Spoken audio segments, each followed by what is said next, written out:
दिल्ली में राष्ट्रपति द्रौपदी मुर्मू से मॉरिशस के प्रधानमंत्री नवीन चंद्र रामगुलाम ने राष्ट्रपति भवन में मुलाकात की। दोनों नेताओं ने भारत मॉरिशस के ऐतिहासिक और सांस्कृतिक रिश्तों को अद्वितीय बताया। राष्ट्रपति ने भरोसा जताया कि रामगुलाम के अनुभव से द्विपक्षीय संबंध और मजबूत होंगे।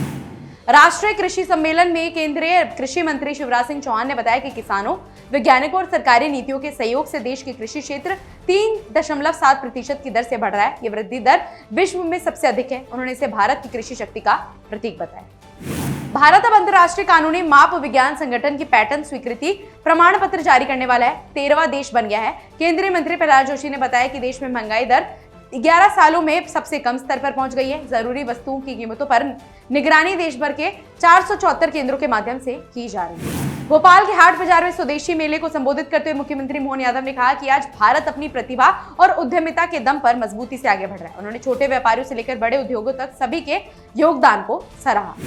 आरजेडी नेता तेजस्वी यादव ने बिहार अधिकार यात्रा की शुरुआत करते हुए कहा कि महागठबंधन में मुख्यमंत्री चेहरे को लेकर कोई भ्रम नहीं है। उन्होंने कहा कि बिहार की जनता ही असली मालिक है और वही तय करेगी अगला मुख्यमंत्री कौन है। दिल्ली की मुख्यमंत्री रेखा गुप्ता ने नई दिल्ली में एशिया के पहले महिला समर्पित कैंसर केंद्र अपोलो एथेना का उद्घाटन किया। उन्होंने इसे महिला स्वास्थ्य क्षेत्र में एक महत्वपूर्ण उपलब्धि बताया। ये केंद्र दिल्ली ही नहीं, देश और दुनिया की महिलाओं को लाभ पहुंचाएगा। केंद्रीय मंत्री गजेंद्र सिंह शेखावत ने प्रधानमंत्री स्मृति चिन्हों की 7वीं ई नीलामी की शुरुआत की। उन्होंने बताया कि प्रधानमंत्री नरेंद्र मोदी को मिले 1300 से अधिक उपहारों की ऑनलाइन नीलामी आज से शुरू हो रही है। इनमें पेंटिंग्स, मूर्तियां, देवी देवताओं की प्रतिमाएं और खेल से जुड़े स्मृति चिन्ह शामिल होंगे।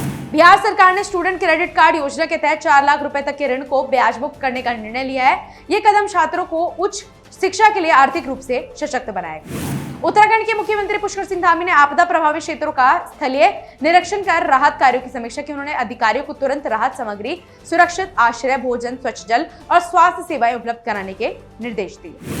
मुख्यमंत्री देवेंद्र फडणवीस ने मुंबई में GJS India gem and jewellery show 2025 का उद्घाटन किया। उन्होंने कहा कि ये प्रदर्शनी केवल व्यापार नहीं बल्कि रोजगार और आर्थिक गतिविधियों को भी बढ़ावा देगी। रत्न और आभूषण क्षेत्र हमारी हजारों साल पुरानी परंपरा है, जिसे आधुनिकता से जोड़ने का कार्य हो रहा है। सपा प्रमुख अखिलेश यादव ने गोरखपुर की घटना पर सरकार की कानून व्यवस्था पर सवाल उठाए। उन्होंने कहा कि मुख्यमंत्री के गृह जनपद में गंभीर घटनाएं हो रही है और आम जनता सड़कों पर है। सरकार को तुरंत मदद और न्याय सुनिश्चित करना चाहिए।